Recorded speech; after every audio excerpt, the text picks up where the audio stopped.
One minute টিভির পক্ষ থেকে আমরা সাধারণত নদ নদীর ভিডিও দেখিয়ে থাকি।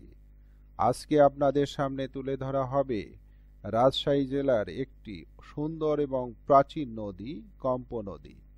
আপনারা জানেন কম্প নদী শিব নদের একটি শাখা নদী। নদীটি রাজশাহী জেলার মোহনপুর উপজেলার বিলকুমারী থেকে উৎপত্তি লাভ করে। কুমারী থেকে উৎপত্তি লাভ করে শিব নদী থেকে বের হয়ে একে বেঁকে কেশরহাট ব্রিজের নিচ দিয়ে প্রবাহিত হয়েছে। আপনারা জানেন যে কেশরহাট ওখানে দুটি ব্রিজ আছে, একটি বড় ব্রিজ, একটি ছোট্ট ব্রিজ। এই দুটি ব্রিজের নিচ দিয়ে নদীটি অতিক্রম করে ঠিক 1 কিলোমিটার অর্থাৎ কেশরহাট থেকে ভাটিতে 1 কিলোমিটার ভাটিতে হীরা নামক অপর একটি নদী বের করে দিয়ে একে বেঁকে অগ্রসর হয়েছে। কম্প নদী অতঃপর এখান থেকে অভ্যাগত পাড়ার দিকে অগ্রসর হয়েছে এবং অভ্যাগত পাড়া থেকে কানাই শহর হয়ে হাটগঙ্গার দিকে অগ্রসর হয়েছে। আপনারা জানেন যে এই হাটগঙ্গা পাড়া রাজশাহী জেলার একটি প্রাচীন ঐতিহ্যময় একটি হাট। অতঃপর এই কম্প নদী এখান থেকে একে বেঁকে বাইগাছা অতিক্রম করে ফকিরিনী নদীতে গিয়ে পতিত হয়েছে। এই ফকিরিনী নদী আপনারা জানেন আত্রাই নদীর একটি শাখা নদী।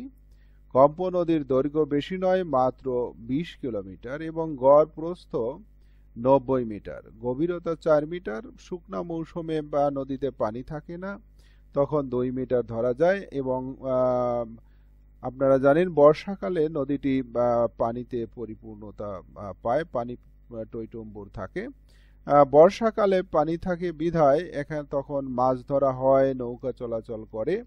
বর্তমানে নদীটি একটি মরা নদীতে পরিণত হয়েছে। সরজমিনে পর্যবেক্ষণ করে দেখা গেছে কেশরহাট এলাকায় একটি, যে আপনারা দেখুন কেশরহাট এলাকায় একটি চাপা ব্রিজ এবং এই ব্রিজের নিচ দিয়ে কচুরিপানায় পরিপূর্ণ এবং দখল দূষণ তো আছে। সেই সাথে নদীর জায়গা দখল করে বাড়িঘর, রাস্তাঘাট, ব্রিজ নির্মাণ, নদী মারার জন্য আমরা নদী কর্মীরা অপরিকল্পিত ব্রিজ কালভার্ট নির্মাণ করে নদীটিকে গলা টিপে হত্যা করা হয়েছে।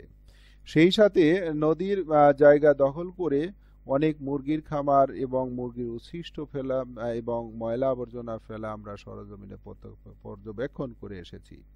আমরা কেশরহাটের ব্রিজের উপর দাঁড়িয়ে আপনাদেরকে এই নদীটি দেখাচ্ছি। আপনারা জানেন যে আমার পিছনে এবং সামনের সমস্ত জায়গায় দখল দূষণে পরিপূর্ণ এবং কচুরিপানায় পরিপূর্ণ আছে। আমরা এলাকাবাসীর সাথে কথা বলে জেনেছি তারা এই নদীটি আবার সেই পূর্বের যৌবন ফিরে পেতে চায়, প্রবাহিনী দেখতে চায়, নদীতে নৌকা চলাচল দেখতে চায়, নদীর পুনর্জীবন দেখতে চায়। আমরা নদী কর্মীরাও এই নদীটা উদ্ধারের জন্য সরকারের কাছে দৌড় দাবি জানাচ্ছি।